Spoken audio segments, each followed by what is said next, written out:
But first, the news that you won't see on TV. In Irish news, reports that the Tánaiste Leo Varadkar has been forced to flee his home as a result of threats from far-right extremist groups have proven false.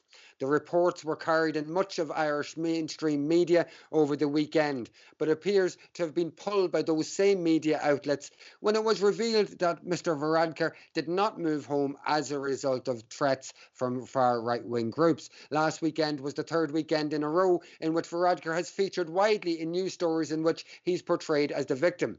This is at a time when the Tánaiste is in fact being investigated in a serious criminal probe by An Gardaí Síochána. It would appear that certain media outlets are collaborating with Mr. Varadkar and his PR team to counter reports of the criminal investigation with propaganda and indeed with lies. Staying with Irish news, and Vera Twomey, a Cork mother best known for campaigning for access to medicinal cannabis for her daughter Eva, has been forced to publicly plead with the Taoiseach Micheál Martin to assist in her and other parents with affordable access to medicinal cannabis. Vera, whose daughter Eva lives with life-threatening seizures that can only be relieved with medicinal cannabis, has fought for many years for access to that medication. Having won access to medicinal cannabis, Vera is now pleading with the Taoiseach to meet her to discuss financing of that medicine, as currently parents must pay upfront and seek reimbursement later. Vera and other parents have been all but ignored by the Taoiseach, and there is an ongoing campaign on Twitter asking Micheál Martin to contact Vera Twomey using the hashtag #TalkToVera, and we're encouraging our viewers to do that. In the north of Ireland, riots have continued into a fifth night as gangs of youths from traditionally loyalist communities have attacked public property and indeed police forces. Although the rioters do not appear to have any specific representatives or objectives, it is thought that the outcome of the Brexit agreement and what some see as a border down the Irish Sea is their main concern.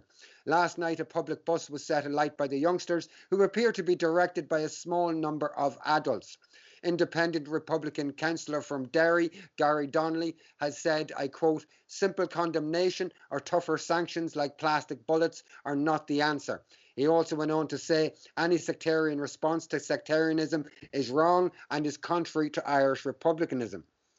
Staying with Irish news, and a cross-party Oireachtas Committee on Health has issued a report this week based on the latest updated science, highlighting that vitamin D is a major factor in both preventing COVID-19 development and in fighting the infection itself. The 28-page report highlights the importance of vitamin D in the fight against the pandemic, and it's the first time it's been highlighted in Ireland. The report recommends the use of vitamin D as part of the COVID strategy into the future, but there is no guarantee that NPHET or the Irish government will pay heed to this report. The data showing the positive impact of vitamin D has been available for quite some time internationally, but it would appear the Irish government have been reluctant to explore any approaches to COVID-19 suppression other than mass vaccination programs seeking 100% vaccination of the population.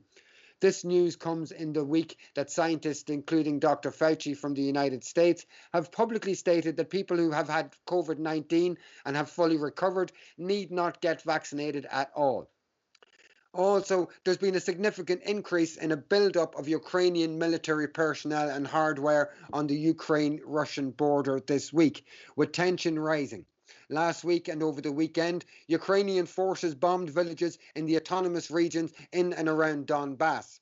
US President Biden has this week committed a further $125 million in US military aid, otherwise known as military sales, to the Ukraine, and all indications are that an increase in conflict may be in the cards in the near future, and Biden's administration increases tensions globally.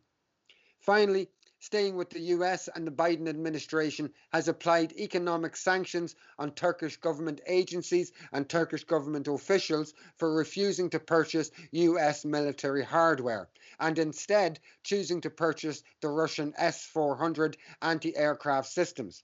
In an announcement on Monday, the US Department of State announced it was imposing the sanctions not for human rights abuses or anything like that, but for refusing to buy more US missiles.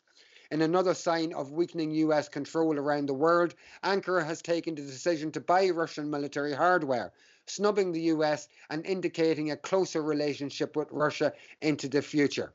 Thanks for joining us this evening. That's all the news that you won't see on TV for this week. Join us on the Irish Inquiry at 9 p.m. every Thursday.